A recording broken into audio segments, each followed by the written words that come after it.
एहो भोले दानी करी न मेहरबानी, बेल के पतैया देखी लेके आइल बानी।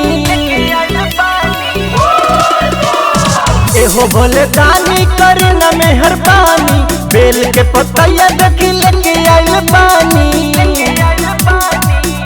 कर दिन तनिका चमत्कार बाबा, करा द जनुआ से सदिया हमारे बाबा।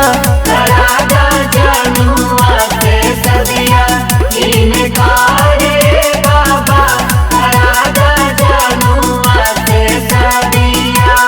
बेल के पतैया देखी लेके आइल बानी।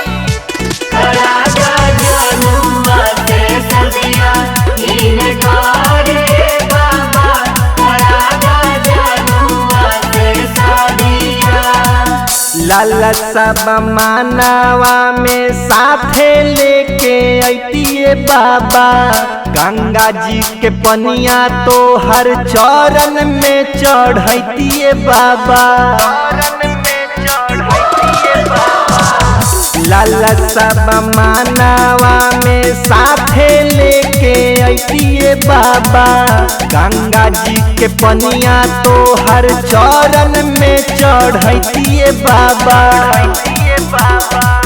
गिरी बाबा बहुत तोहारे बाबा, करा द जनुआ से सदिया हमारे बाबा।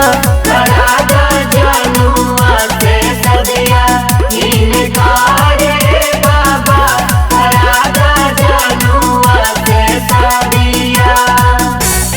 बोल बम बम जय शिव, बोल बम बम जय शिव। बेल के पतैया देखी लेके आइल बानी।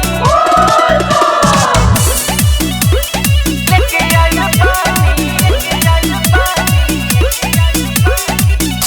आशीर्वाद दे दो हमें हर साल आइबे बाबा, श्रद्धा से आके आपन सिरावा नवाइबे बाबा।